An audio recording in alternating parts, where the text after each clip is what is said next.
Goeiedag agter kykers, ons is bly om weer saam met u te kyk en te wees op hierdie program, Godsdiens en die Koerante, wat uitsaai op die onafhanklike Christelike stasie Homebase TV vanuit die Kaap. Hierso by my het ek vir Gippie, welkom Gippie. Baie dankie oom. Baie bly jy is hierso. Laat ons al die dinge hierso kan bespreek. Ja, jy weet een ding wat my nou bietjie hierso, ek wil eintlik sê ontstel. Bietjie benoud maak. Benoud maak is ook 'n goeie konsep en woord, ja. Kyk hierso. Rand hits another 2-year low amid a strong dollar and power worries. Ja, wel, daar's baie worries. Nou, hierdie tipe ding laat ons hierso by Homebase worry. Want agter kykers, ons moet ons ligtyd betaal in dollars in, en as die wisselkoers teen ons draai, dan is dit 'n groot ekstra las op ons. Kyk wat sê hulle hier. The rand fell to another 2-year low yesterday as the markets turned sour on the back of a stronger US dollar and lingering concerns over the impact of ongoing power cuts on the domestic economy. The rand weakened to $18.43 against the greenback by 5 p.m., the lowest level since May 2020, sliding from its close of 18.05 on Friday, as risk aversion levels rose both globally and domestically. Nou hierdie slaat ons agterkykers, ons vra maar vir u weer eens, ons sê eers dankie vir almal wat ons gereeld ondersteun met 'n maandelikse debietorder. Vir diegene wat kan, vra ons maak ook 'n bydrae, want hierdie dollar wat so teen ons draai is vir ons regtig 'n bron van worries, soos hulle so in die Koran daar sê. So baie dankie vir u bydraes. Ja, en hierso is maar net een wat dit ook bevestig. Rand takes drubbing on dollar rise and fears of looming US interest rate hike. Daarby is ook 'n grafiek. So dit is maar erg, en ja, ons het almal geldjies nodig, maar wat dit vir Homebase moeiliker maak is die feit dat ons in dollars moet betaal. Ja, dis die groot las vir ons. Nie net raak uitgawes meer in Suid-Afrika nie, maar nou die lisensiegelde bly miskien min of meer dieselfde, maar nou weens die rente of die exchange rate raak dit sommer aansienlik duurder. Dit is goed. Dit is ook nie klein geld vir die lisensie nie. Nee. Soos nogmaals baie dankie vir die kykers wat ons gereeld ondersteun. Om nou te gaan na 'n ander onderwerp. Kyk hierdie ene. Mogoeng en die politiek van die kerk. Nou, ons sê altyd, jy moenie praat oor politiek of oor die kerk en godsdienst nie. Ons gaan nou sommer praat oor albei. En hierdie is 'n interessante berig deur Dirk Kotse, en hy sê, waarom meng Suid-Afrikaners nie hul godsdienst en politiek nie? Wonder Dirk Kotse. Nou, wie is Dirk Kotse? Onderstaan, Dirk Kotse is doseer, professor Dirk Kotse doseer politieke wetenskap aan UNISA. Ja, is baie interessant die rol van politiek en die rol van kerklike organisasies as deel van die politiek. Ja. En nou kom ons kyk wat sê hulle hierso. Nou eerstens vra hy, waarom meng godsdienst politiek nie? Hy sê, die nuwe All African Alliance Movement, AAAM, het sopas aangekondig dat oud hoofregter Mogoeng hulle presidentskandidaat vir nasionale verkiesing vir 2024 gaan wees. Hierdie is nou 'n nuwe party. Nou sê hulle, hierdie beweging of party se plan is klaarblyklik om onafhanklike kerke en inheemse godsdienstige groepe saam te bring in 'n nuwe groepering wat die politieke probleme van vandag moet oplos. Een daarvan is die posisie van die buitelanders. Soos hierso wil nou al die onafhanklike kerke saamvat, sodat die kerke met hulle ondersteuning die politieke probleme kan oplos. Ja, ons sal maar moet sien hoe dit Dis nie 'n maklike ding nie, nee. Ja. Dis 'n maklike ding nie. Wat is die kanse dat hierdie party wel 'n party met trekkrag in 2024 verkiesing gaan word? Of nog meer, dat 'n gewese hoofregter 'n president kan word? In albei gevalle is die kanse feitelik 0. Ja, nou hier praat hy uit die ondervinding van die verlede. Soos hierso wil Mogoeng nou al die kerke saamvat en nou groot impak maak. Nou sê nee, wat gaan nie gebeur nie.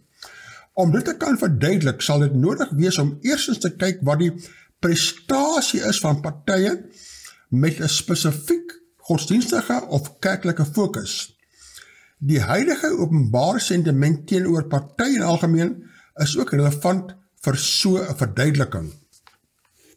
Sedert die verkiesing in 1994 het die ACDP van die eerware Kenneth Meshoe, die United Christian Democratic Party of die UCDP van die ou Bophuthatswana se president Lucas Mangwepe en sedert 2019 die African Transformation Movement, ATM, die ruimte vir partye met 'n sterk fokus op geloof gevul. Ja, kyk, hierdie is al die partye wat nou vanuit 'n Christelike oogpunt, en partykeer die kerklike oogpunt, nou daar in die politiek is. Die ACDP is meer beroep op Christelike waarheidsbeginsels, nie noodwendig of spesifieke kerke nie. Die ou UCDP, waarvan die mens maar baie min hoor, was van Lucas Mangwepe, en dan ATM, die hoor jy partykeer daarvan, ons lees daarvan, ons sal nou meer van hulle sien waar hulle inpas daar. Soos daar is party direk godsdienstige of kerklike partye. Dis nou behalwe, hy noem behalwe oor die tyd ook 'n aantal kleiner moslimpartye ook gekom en gegaan met Al-Jamaa, wat in 2007 deur Ganief Hendriks gestig is, wat op die oomblik verteenwoordiging geniet in die parlement daar. Dan skryf hy verder, die ACDP neem sedert 1994 aan die meeste verkiesings deel. Op die oomblik het die party 4 parlementslede uit die totaal van 400 en het in die 2019 verkiesing 0,84% van die totale stemme gekry. Hulle het ook een verteenwoordiger elk in die provinsiale wetgewer van die Wes-Kaap, Gauteng en KwaZulu-Natal. Mangwepe se UCDP was hoofsaaklik aktief in Noordwes, maar bestaan nie meer nie. Ok, dis hoekom jy nie meer van hulle hoor nie. Voor het jy gehoor, maar nie meer nie, soos hulle het tot niet gegaan daar. Okay. Dan sê hulle, die ATM word deur die South African Council of Messianic Churches in Christ ondersteun en is in 2017 in KwaZulu-Natal gevorm om die faksie van oud-president Jacob Zuma te ondersteun. Soos hierso het jy nou weer godsdiens en politiek wat nou handvat daar, die Messiaanse kerke en dan die politieke groep wat Zuma nog ondersteun, daar die oorblyfsel groep daar. Sy woordvoerder, Mzwanele Mandi, is een van die leidende figure in die party.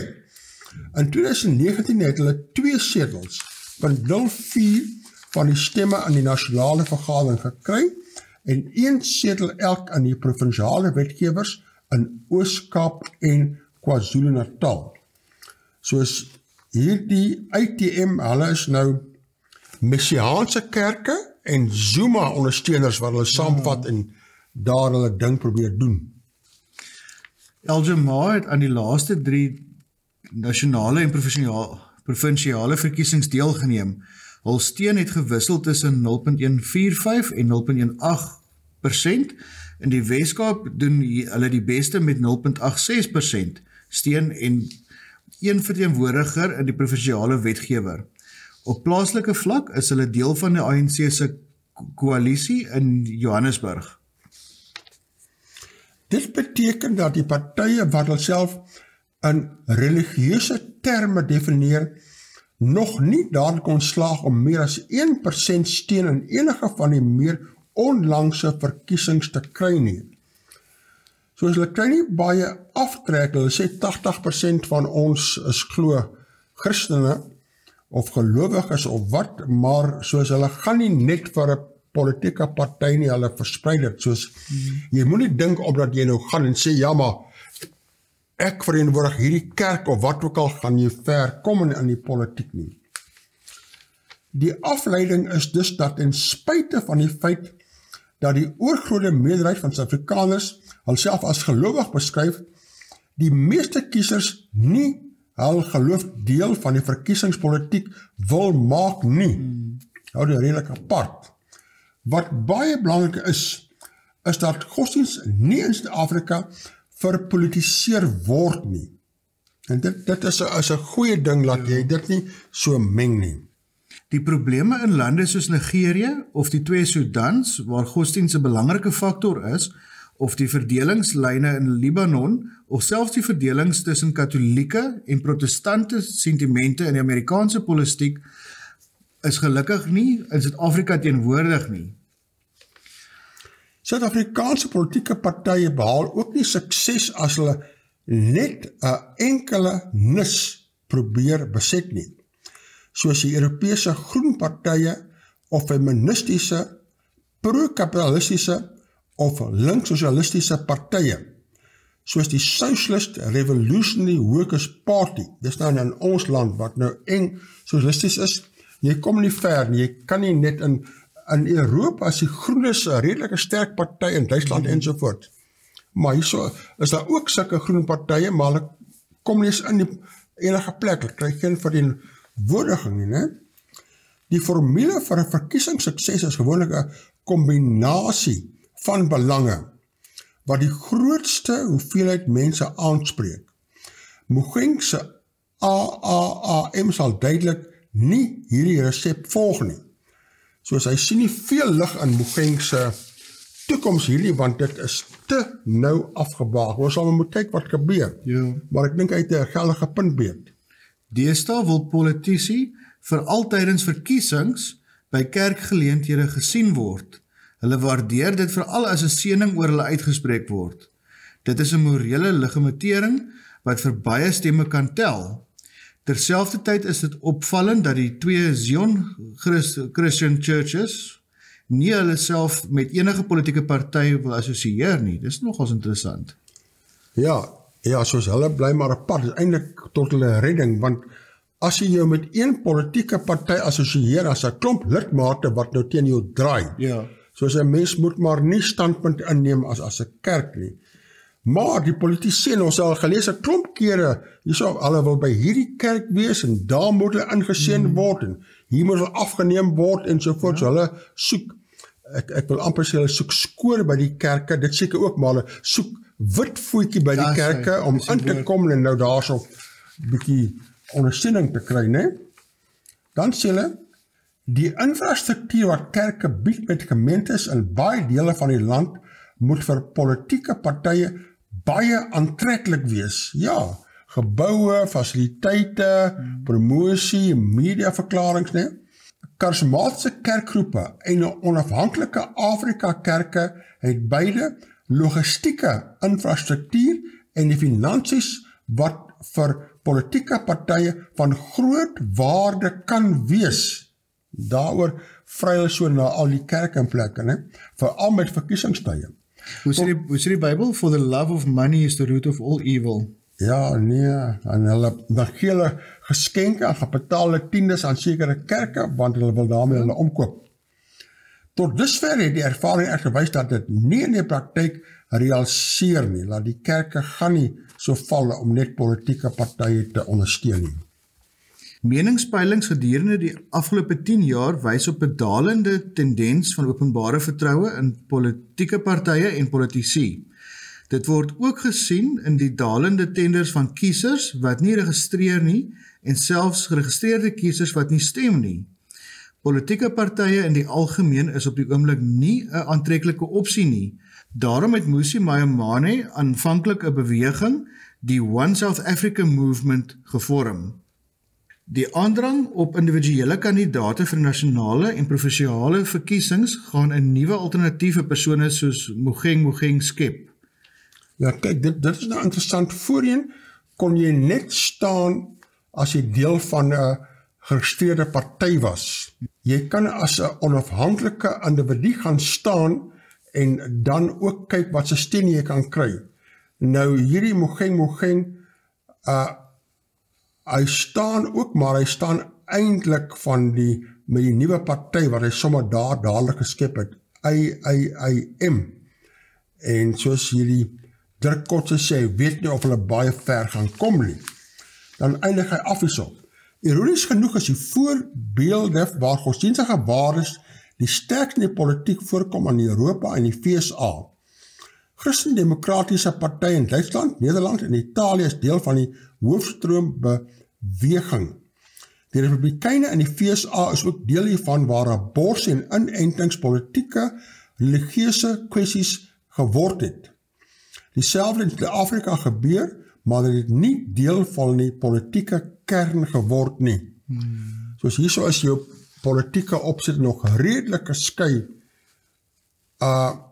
van die kerke, en ek hoop dit bly so, want as 'n kerk as sulks die politiek betree, ons sal nou kyk, dit is baie moeilik om die politiek te beheer en te regeer en aan die gang te bly as sulks op sy eie. Kyk nou hierso om daarby aan te sê. Hier is nou 'n voorbeeld, né? In Iran protests rage on. Tehran. Iranians stage new protest actions to denounce the country's theocratic regime. Nou, theocratic beteken theo is God. Hulle het daar 'n godsdienstige regering, moslim, nee, theo, godsdienstig. Afrikaans is baie mooi. In defiance of a crackdown that now seen those arrested put on trial and facing the death penalty. Iran has for the past 6 weeks been rocked by protests of a scale and nature unprecedented since the 1979 Islamic Revolution, sparked by the death in September of Mahsa Amini, who had been arrested by the Tehran Morality Police. Soos hierdie het jy nou 'n voorbeeld van 'n land waar daar wel 'n godsdienstige regering aan bewind is, 'n moslimregering, en hulle in 1979 het hulle die sekulêre regering van die Shah omvergewerp, en nou is daar groot probleem. Ons het laas keer daaroor gepraat met 'n vorige program, hoe hierdie meisie haar het gewys by die jihad, en toe het hulle haar daar gevang en gemartel, en sy is toe dood daaraan. Nou sê hulle, the challenge for the regime is compounded by the custom in Iran to mark 40 days since a person died, turning every Shehelom, a 40-day mourning ceremony for the dozens killed in the crackdown, into a potential protest flashpoint. En dan sê hulle verder so, the protests were fueled by anger over the strict Islamic dress code for women in Iran. So hier is nou 'n voorbeeld waar as godsdiensregering oorneem, het jy partykeer baie probleme wat jy nie andersins het nie. Maar kyk nou hierdie enetjie wat daarby gaan. Hierdie is nou in Turkye, daardie was in Iran. Headscarf furore. Ankara.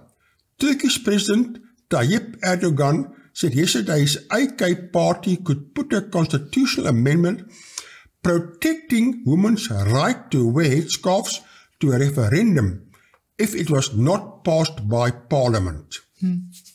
Nou het jy 'n bietjie van 'n anderste kant weer. Hierso wil mense, en ek verstaan dit nie mooi nie, hulle wil die reg hê om 'n headscarf te kan dra, maar hulle het dit eintlik, maar wil daardie reg nou bevestig. The AKP was set to present the reform to parliament as part of step-up efforts to appeal to voters. Jy sien, jy wil almal se steun hê, ahead of presidential and parliamentary elections for June.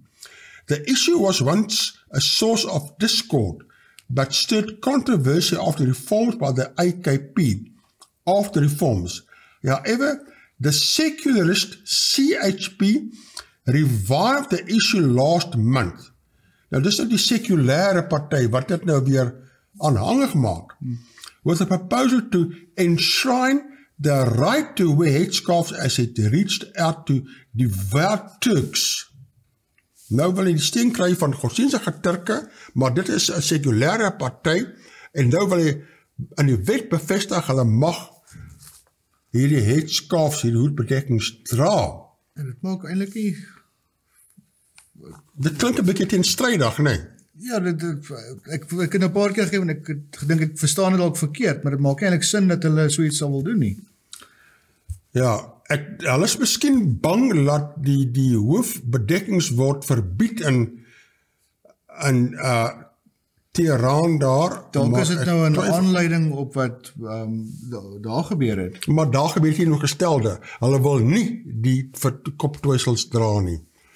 Maar kyk, party doen dit om nou die om stemme te wen daar.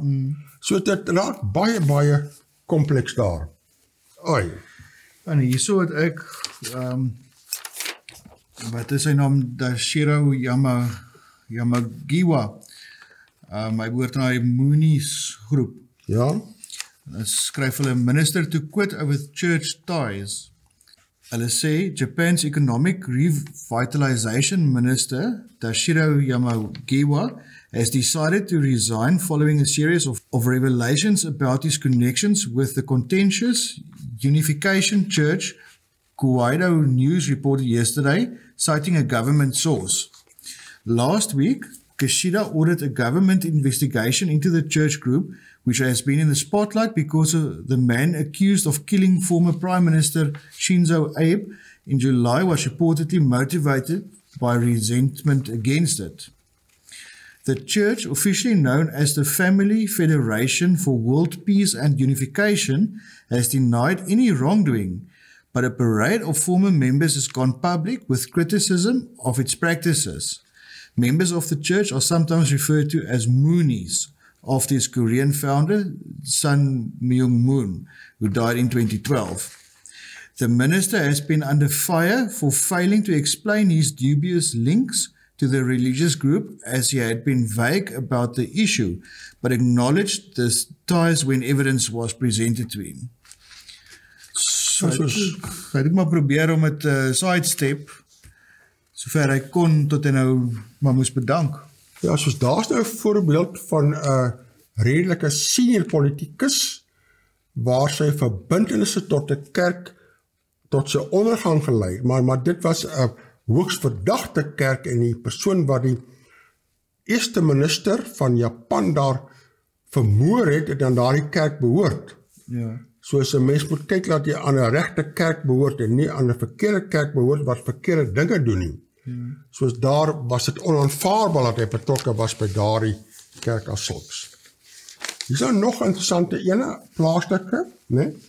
Ons man, Musie, en die feite van die lewe. Ego is baas, maar die bose leier sal sukses nooit smaak. Dis nou R.W. Johnson perspektief. Wie is R.W. Johnson? Onderselle, hy is 'n politieke ontleder en joernalis. Nou kyk jy na Musi Maimane, hy was voorheen die leier van die DA voor hy daar weg is. Onlangs kom ek af op 'n verklaring van Musi Maimane waar hy verduidelik waarom hy sy nuwe politieke party Build One South Africa Bosa. Ek dink dit is 'n goeie vraag. Hoop as Bosa, want Bosa klink nie. Seker Bousa. Bosa klink bietjie as 'n boosheid is, né? Ek het egter vergeefs gesoek na enige teken van 'n beleid. Daar was niks oor die ekonomie nie, niks oor die omgewing nie, niks oor immigrasie, niks oor internasionale aangeleenthede nie. Soos, as jy 'n politieke party moet jy sê oor al die dinge, en daaroor moet 'n kerk nie in politiek betrokke raak nie. Dan moet 'n kerk nou neem ekonomiese besluite.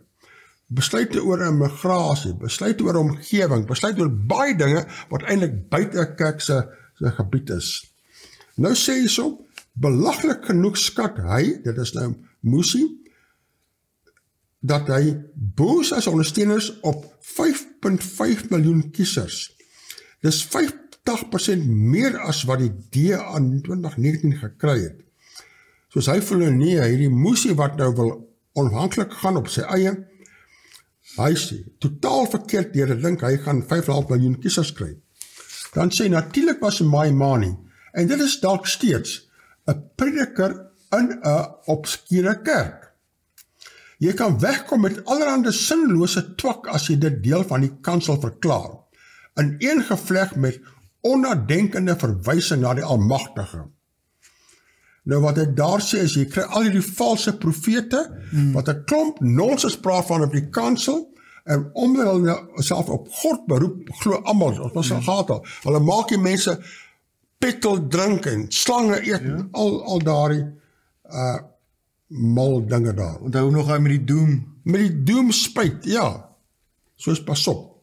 Dan gaan hy aan hier, in plaas daarvan dat hy, dit is 'n Musimani, sy eie partytjie gestig is hy nou boos as 'n presidentskandidaat. Hy herhaal presies dieselfde fout wat Mamfela gemaak het. Sy het ook 'n paar baie goeie klappersoon, haar eie partytjie begin, en toe die dinge nie uitgewerk nie. En so kom 'n mens onvermydelik terug by die kwessie van ego. Daar sommige politici en Maimani blyk 'n goeie voorbeeld te wees, wie se ego vereis dat hulle die pastoor op die kansel, die presidentskandidaat op die verhoog, die persoon wat die applaus ontvang en die objek van respek en aansien moet wees. Hulle behoefte daarin is so sterk dat hulle verblind vir die meer alledaagse oorwegings wat ek hierbo gelys het. Hulle is dus gedoem tot die wrede onnigtering, wanneer hulle, soos Ramphela, ontdek dat hulle charisma hulle nie so ver bring as wat hulle gedink het nie. Soos hier sê nou al, is jy 'n prediker, al is jy betrokke in 'n kerk, al wat dit op skole kerk is, moet jy nie dink jy gaan nou outomaties 'n klomp mense daarso bring nie, soos weer eens, deur godsdiens en politiek te meng, soos wat daar miskien probeer word, jy gaan nêrens kom nie. Ja, dit veroorsaak maar altyd probleme. Ja, nee, pas op, hou maar skeiding daar. Jy het klaar verdeeldheid in kerke, wat oor sekere onderwerpe nie kan saamstem nie, en in politiek het jy dieselfde. So as jy nou die twee mekaar gooi, dan split jy daai twee groepe, split jy nou in 4 groepe. So, net meer probleme. Ja, nee. Hier stuk 'n artikel van Barney Mitemboti. A spectacular lack of talent in the ANC cupboard has left South Africa in the hands of incompetence. Hy skryf, the inexorable deterioration of the country seems to be caused primarily by the promotion of people of poor quality into senior government positions, a subject that seems not to be receiving adequate attention. Ja, soos nou sê jy, pas op, as jy in die politiek wil betree, probeer mense kry wat vaardig is, nee? Ja. En nie net incompetence insit nie, anders het jy baie ernstige probleme. En kyk nou wat gebeur met Eskom. Dus met al die plekke daar, jy moet ervaring tel en bevoegdheid tel geweldig baie. Jy kan dit nie by die D agterdeur uitgooi nie. But the lack of expertise or competence is not confined to the provinces or other lower tiers of government. It spreads across the public service and it shows. Just about everything that is the responsibility of this government, safety and security, health, education, infrastructure, and service delivery has gone to the wall. The only thing they seem to do well is steal. Ons het mos laas keer daaroor gepraat, diefstal, bedrog. Ja. Nou as jou parlementslede, as die enigste goeie ding is wat hulle kan doen is om te steel, dan het 'n land 'n geweldige probleem. Ja. Ai, dis nou Barney Mitemboti se insig daar. Nou kom ons kyk na sekere werklikhede van regering. Hierso is nou daarbo staan Britain in turmoil. Embattled trusts governed with the subtlety of a stoned teenager. Stoned is mos as jy pap dronk is, né? Ja, maar ek dink is as jy dagga gerook het. Dagga gerook het, of wat ook al, met ander woorde, jy funksioneer nie meer reg nie. Ja. Nou sê hulle, sy, wat nou daar eerste minister was, na Boris Johnson, en daar sê dit hierso, 'n prent van haar, she announces her resignation in 10 Downing Street in London on Thursday, just 6 weeks in office, triggering a new election. Soos as jy nie daar regte beleiding het nie, dan kan jy binne gou 'n kort tydjie kan daarmee wees. On one level, the resignation of Prime Minister Liz Truss is a peculiar British story, featuring a leader who climbed to power on the votes of just 81,000 party members, and then governed with the subtlety of a stoned teenager, a sort of anti-Solomon. As jy stoned teenager nou haar kind, of praat hulle nou van haarself? Hulle praat van haarself. Sy het nie insig gehad nie. Sort of an anti-Solomon, sy is teenstrydig met sy het nie die wysheid van Salomo gehad nie, sy het die teenoorgestelde gehad, né? Yet on another level, Truss's implosion of the 6 tumultuous weeks raises an almost universal question. When economics go badly, how does politics react? Nou, haar probleem is, sy het ingekom en sy het belastings verminder, belastings op ryk mense, belastings oralste, en toe sy vraag, okay, nou verminder jy belastings, waar gaan jy daar geld kry om te betaal? En toe het die pond begin in een val, die wisselkoers, die markte het gereageer, oorgereageer, so was groot probleem. Met ander woorde, laat my net dink, as 'n kerk nou so 'n ekonomie moet bestuur, wat weet 'n kerkorganisasie van ekonomie af? Ek dink nou, toe ek nog kind was, en vra mense natuurlik vir jou, maar wat gaan jy eendag word as jy groot is? En ek het iewers op 'n call, het ek gesê, nee, maar ek dink ek gaan staatspresident word. Nou vra die mense nou, wat gaan jy doen? En van die goed wat die ou sê is, ja, jy gaan sorg dat almal 'n bed het, en elke ou 'n huis het, en so aan. Alles wonderlike dinge om te sê, maar jy, as kind verstaan jy nie, maar daai bed moet gekoop word, en daai kos moet gegroei word. Iemand moet betaal. Iemand moet betaal. Ja.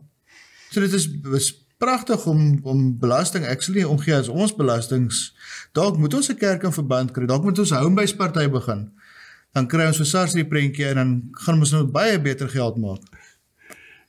Ja, soos hier is dit 'n probleem, of net 'n illustrasie, om te regeer is nie maklik nie, as baie dinge wat jy moet kyk, en as jy misstappe maak, dan sê jy baie gou uit daar. Daar is nou 'n voorbeeld. Ja, nou toe sy nou bedank en weg is baie interessant wie haar opgevolg het. Ons kyk nou 'n bietjie daarna, wat het jy daaroor? Ja, kyk, Inside the Fabulous Life of the New Occupants of 10 Downing Street. Daar is 'n foto, we ready for Rishi. Ashikata Murthy dabbed in finance and marketing before creating her own fashion label, Ashikata Designs, in 2010. Dis nou die nuwe eerste minister se vrou daar. Ja, nou skryf hulle, Ashikata Murthy, the Indian wife of Britain's next Prime Minister Rishi Sunak, is fabulously rich thanks to a billionaire father, a fortune that is attracting controversy as ordinary people reel from cost of living crisis. One of only 2 non-Americans in Fortune magazine's 2012 list of the 12 greatest entrepreneurs of our time, the Infosys chief's life-changing moment came in 1974 when he was locked up for 4 nights in the communist Eastern Europe.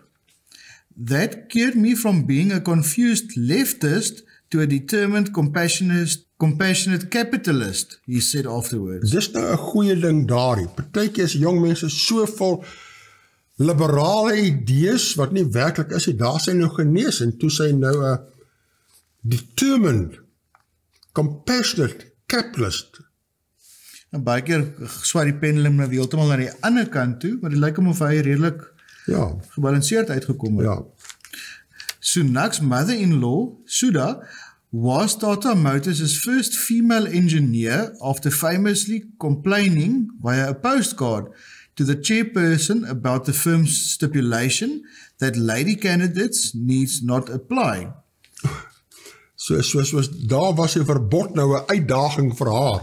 Maar met 'n postkaart nogals. Dis interessant. Ja. Regarded as India's favorite granny, she is a prolific author and a powerful force in social work, setting up 60,000 libraries and building 16,000 toilets, and is reputed to be humble despite her immense wealth. Sudha ensured the austere upbringing for her children Ashkata and Ruhan, with no television at home, and insisting that they go to school in an auto rickshaw like their classmates. So geen TV nie, né? Soos hierdie nuwe eerste minister se agtergrond is eintlik baie konservatief en 'n goeie opvoeding. Ja. Hy en sy vrou aan albei kante daar. Dis hy. Ja, dit is nou nogal heel interessant. Murthy's father, who spells his surname differently to his daughter, said Sunak was brilliant, handsome, and most importantly, honest. Nou kyk daar. Dit is nou die nuwe Britse eerste minister, waar sy skoonpa sê, hy is 'n baie eerlike persoon. En dit is nommer 1 ding wat 'n mens verwag van leiers, en veral politieke leiers, is eerlikheid. Nou, ek wens ons kan dit van al ons politici sê. Hulle word gekenmerk deur hulle eerlikheid. Dis hy. En dan sluit hulle af, the couple who have 2 daughters remain extremely rich. The lavishing lifestyle hasn't gone unnoticed by the British media at a time when ordinary people are struggling. Dis nou 'n interessante agtergrond oor hulle, né? Ja. Hierso is nou nog 'n stukkie wat ook daaroor uitwy. Liz Truss wishes new UK Prime Minister Sunak every success. Rishi Sunak yesterday became Britain's 3rd Prime Minister this year. Ja, dis ook vir hulle baie ongewoon, hè? And the first person of colour to lead the former imperial power, vowing to mend its stricken finances after Liz Truss lasted just 49 days.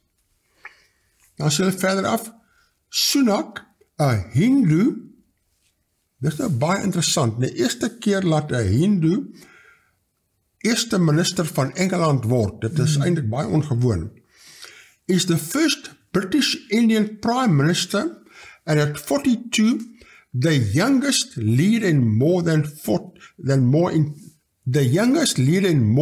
2 centuries. Dan sê hulle verder, Truss left office as the shortest serving premier in history. Nog 'n rekord. After a calamitous tax-slashing budget sparked economic and political turmoil. Soos om te regeer is nie 'n maklike grap, dis nie 'n grap nie, dit is ook nie maklik nie. As jy probeer goed doen deur belasting te snoei, en die mense sien, dit gaan nie werk nie, dan het jy 'n geweldige klomp probleme daar. Maar dis nou interessant van hierdie eerste minister, soos hy is nou 'n Hindu, en ek het gelees ergens, hy hou hulle Hindu festivals in 10 Downing Street, soos hulle daar sê. Ja. So dis dalk nou 'n manier om nou weer daai tipe van dinge in die regering in te kry. Nuwe feeste en ander kulture. Maar ek dink hy doen dit maar op 'n op 'n lae vlak, persoonlike vlak, maar hy's blykbaar 'n baie bekwame persoon, hè. Al die skole gegaan baie ryk, maar nie bederf of bedawwe brok nie. Ek het al 'n video klip gesien van hom. Hy praat baie goed. Ja, nee, baie mooi opgevoed. En hierso is nog een ek daar. Hoe stap hy in? Interessant dat hy daar tussen 2 pilare met die 33 instap. Party ouens sal vir jou sê, dit is 'n Masonic symbol. Ja. Rishi Sunak, who will become Britain's next Prime Minister after he won the race to lead the Conservative Party, leaves his office in central London yesterday. Sunak's swift rise to the top. Elected for the first time to Parliament in 2015, Rishi Sunak is said to become Britain's youngest Prime Minister in more than 200 years, tasked with steering the country through an economic crisis and mounting anger among some voters. Nou is hulle economic crisis nou spesifiek oor die tax story wat nou minder as 2 maande terug gebeur het.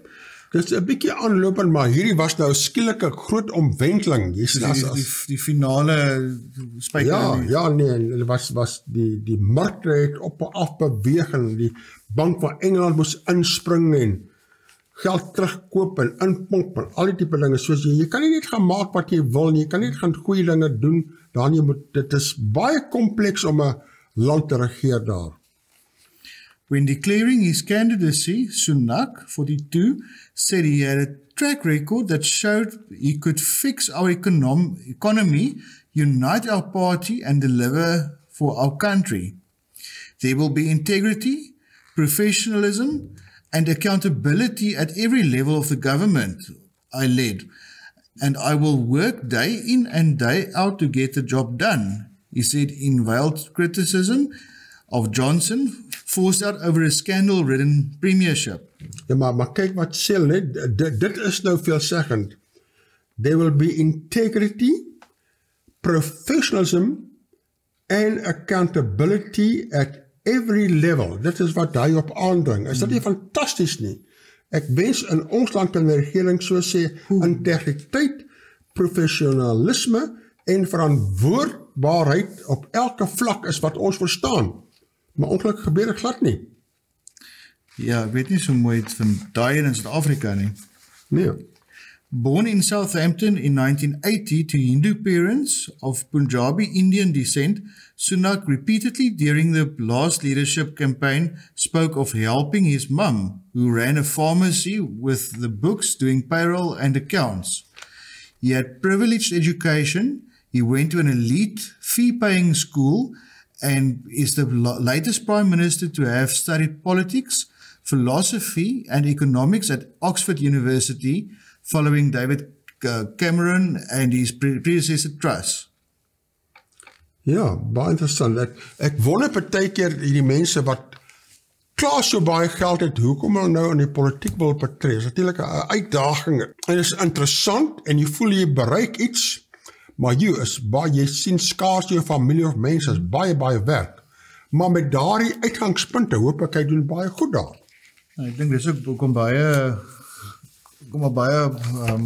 egbreek plaasvind en so aan, want die huwelike hou nie, en kyk vir al Amerika, al die presidente en al die geskiedenis daarso. Sal interessant wees, ek wonder partytjie of Hindu huwelike nie beter hou as Christelike of sogenaamde Christen huwelike nie, ek wonder. Maar lyk my daar's 'n goeie verhouding tussen hom en sy vrou daar. Ja. Kyk nou, hierso is nou 'n bietjie beskrywing van die Hindu godsdiens wat hy nou aan boord daar bo staan. Hindu festival, celebrating good over evil. The splendor of numerous bright lights and colorful lamps, sweet meats and new traditional clothing signaled the auspicious occasion of Diwali, the Hindu festival of lights, yesterday. Diwali is celebrated by Hindus, Sikhs and Jains across the world, with a term derived from the Sanskrit word Deepavali, row of lights. Dis wat hy ook daarso feesgevierd mee. The week-long festivities consist of ceremonies and preparing various Indian delicacies known as sweetmeats. These will later be exquisitely packaged to be gifted to friends and family on the day. Sri Siva Alam, spiritual head and Hindu Association of Western Cape member Guru Krishna said it was ultimately A celebration of good over evil, light over darkness. Nou wonder ek, in die Christendom het jy God en Satan, nee, goed en sleg. Hulle het nou ook goeie afgode en slegte afgode, maar die konsep van goed en sleg, wonder wat is precies, nee? There's a term in Hindu scriptures meaning the entire humanity in the universe is one family. In South Africa understanding we say Ubuntu. So this is a time when people must come together, celebrate the presence of light. The light symbolizes God and hope. So it is basically to celebrate this gift of human birth and to network with fellow brothers and sisters towards peace, happiness, prosperity, and well-being for all. Daai good versus bad is bietjie kontroversieel tot 'n mate, want jy kry selfs in met magic, jy kry jou blue magic en jou black magic. Jou yin en jou yang, né? Ja, dis hy. Nou albei is sleg, albei is onchristelik. Jy kry nie iets soos goeie magic nie. Maar nou speel hulle dit veral op die TV met die kinderstories en so aan, die good guys en die bad guys. And the white witch is better than the black witch. Ja, nou eintlik is albei sleg, maar 'n mens wil altyd kan kies. Nou met hierdie as hulle sê good over bad, ek dink nie hulle praat noodwendig in 'n godsdienstige sin nie. Ek dink hulle bedoel miskien maar net jy moet goed doen om die sleg in die wêreld te probeer cover. Ja, but what is good and what is bad, né? Ons het laasweek gelees daar uit die 10 gebooie, daar sê dit, wat is reg, wat is verkeerd? Ja. Soos iemand, ek hulle het nie 10 gebooie nie, maar ek wonder waar is hulle beskrywing van goed en reg en verkeerd, good and evil, wat is hulle beskrywing? Daaroor het ek waardering vir ons Christelike godsdiens, wat baie duidelik is, nee, die sondeval van waar jy kom, en wat is goed en wat is reg, en is gedefinieerd, en Christus gekom om daarin uit te spel en op te helder en te verklaar. Soos daar's geen twyfel as jy Christen is, of Christen wil wees, of die Bybel lees, laat jy weet wat is goed en reg, wat is reg en verkeerd nie. Ja, ons is seker die best gedefinieerde leiding in die 10 gebooie van al die gelowe daar buite. Ja. Die probleem is, nie een Christen, of ek kan dit nie so stel nie, maar die meerderheid Christene kan nie eers daai 10 gebooie hou. En dat is elementair, nee? Ja. Moenie leuns vertel nie, jy kan ons op 'n leuns vertel. Moenie doodslaan nie, moenie steel nie. Ja, Jesus het gesê, en my gebooie is nie 'n las nie. Ja, nee, maar ons wil verkeerd. Dan gaan hy aan hierso. The goddess of health, wealth and prosperity, Lakshmi. Hier is 'n goddess, die afgod. Ja. Nee? Goddess, afgod. So hulle praat nou net vroeër praat hulle van good over bad, maar nou hier praat hulle van 'n afgod. Ja. Is also honored on the day through prayer and offerings of milk, sweetmeats and fruit. Soos offergawes aan daardie afgod, wat jy moet gee daar. Nee? A special haven is prepared, the rituele burning of offerings coupled with the chanting of mantras. Selfs dink jy oor sê. In the evenings, many diyas or small clay lamps are arranged across decorated homes. It is a very special day. It is the coming together of families, friends and loved ones. It is very spiritual. On this day, you also take time to reflect on your life, on what you want to achieve and what you want to let go of.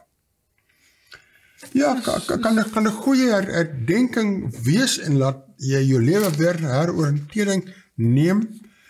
Mens kan 'n familie-event hou. Jy kan al die goeie aspekte wat hulle genoem het, kan 'n mens doen, maar dit is nie nodig om dit te baseer op 'n vals god nie, op 'n afgod nie. Dit is waar ons as Christene plig het om die ware godsdienst, die ware God te deel met ander. Ja. Ai. En hier so het ek nog 'n foto van die Festival of Lights. Kyk hoe mooi kleurvol is dit. Geweldige kleure, né?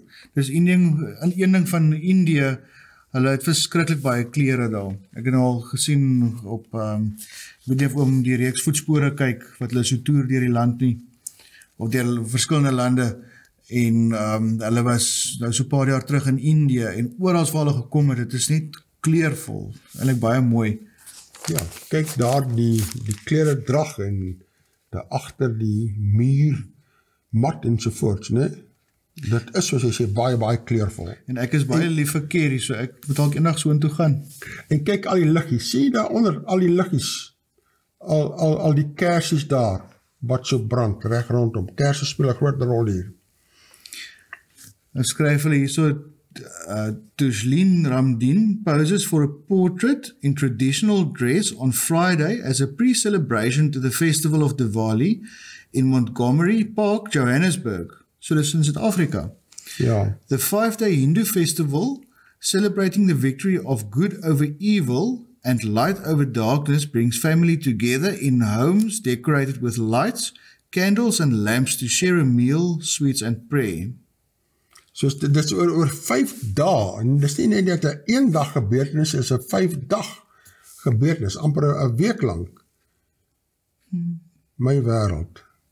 Ja, nee, dit is interessant. Wel sterkte daar met die eerste minister, lyk my hy's 'n goeie mens, ek wil amper sê, hy het beter Christelike waardes as party Christelike, sogenaamde Christelike leiers in ander lande.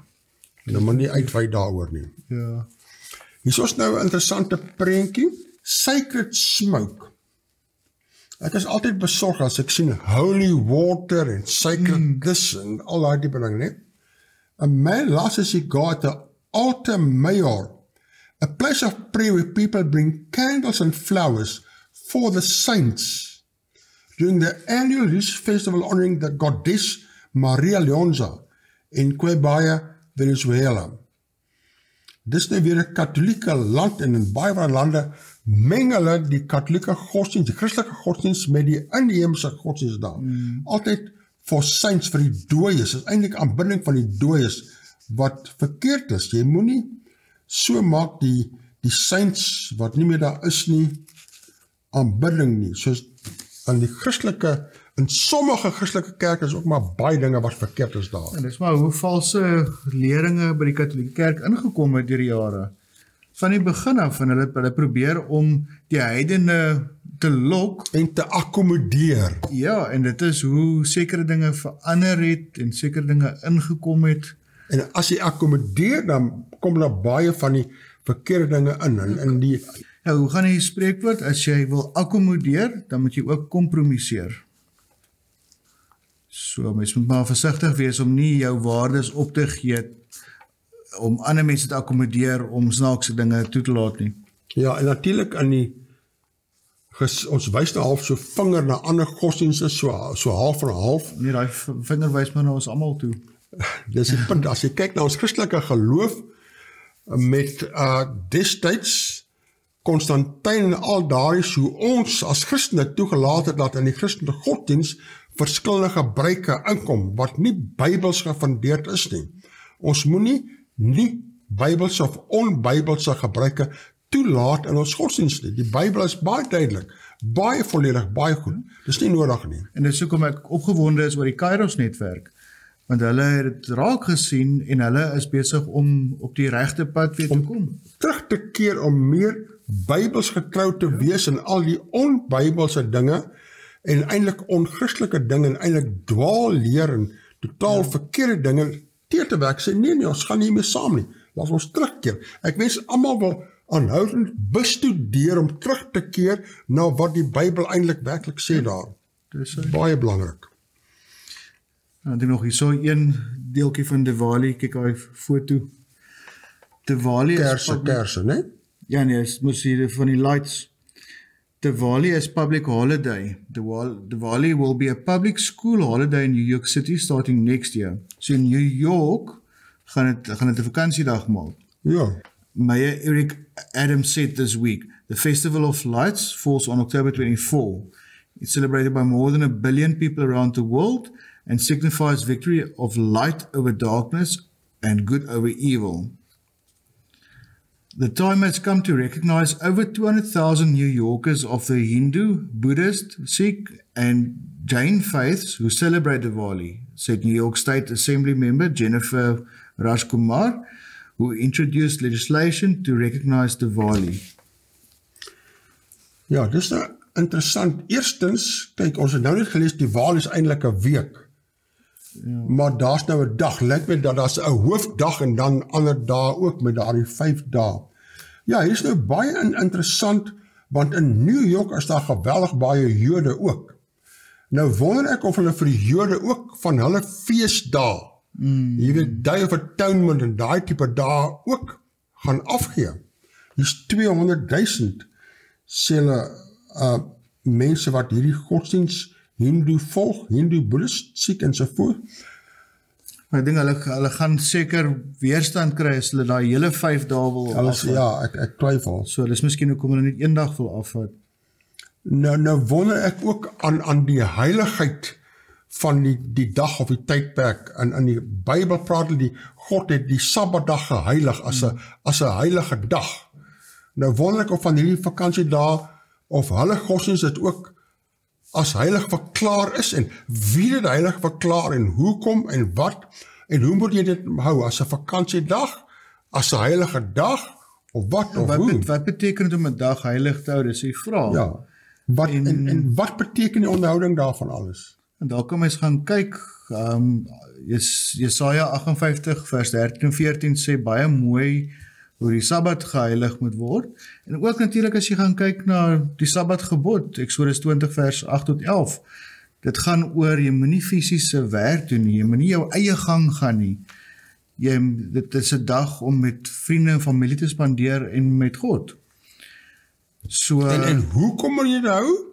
Want sê die 4 gebod, want in 6 dae het die God hemel en aarde geskape. Ja. Met ander woorde, daar is baie betekenisvolle agtergronde redes vir die Christelike rustdae.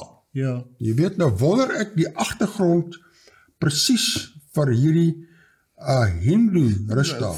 Hulle erken hulle die Skepper, erken enige ander geloof die Skepper. By implikasie so half en half is partykeer onduidelik en onseker. Mens weet nie altyd. Maar hulle erken nie die Skepper as Jesus nie. Glad nie, nee. Selfde Islam, niemand erken Jesus as die Skepper nie. En die Bybel sê ook Jesus is Here oor die Sabbat. Ja. So die Sabbat in Christenskap, en ek praat nie van Sondag, ek praat nie van die regte Sabbat, is 'n herdenking aan die skepping. Dis reg. So dit is, en as jy kyk na Eksodus 31 wat ook sê, dis 'n teken tussen God en sy mense. Ja. Vir al hulle generasies. Ja. Mense skiep partykeer daaroor. Dit is 'n teken, want dit is wat ons anders maak as die ander gelowe in die wêreld. Ons erken ons Skepper. Absoluut. En dis hoekom evolusie en daai goed so afgedruk word in die kinders se kele om vir God weg te maak. God moenie erken word as Skepper nie. Ons het verlede week gekyk na 'n videoklip ook oor Halloween. Alles is daar om God tot nie te maak, om af te bring tot 'n mens, om minder te laat beteken. Ja, nee, absoluut ai. Daarmee, agter kykers, moet ons, is ons tydjie al verstreek, ons sê vir julle totsiens, mooi bly tot volgende week. Totsiens en lekker week.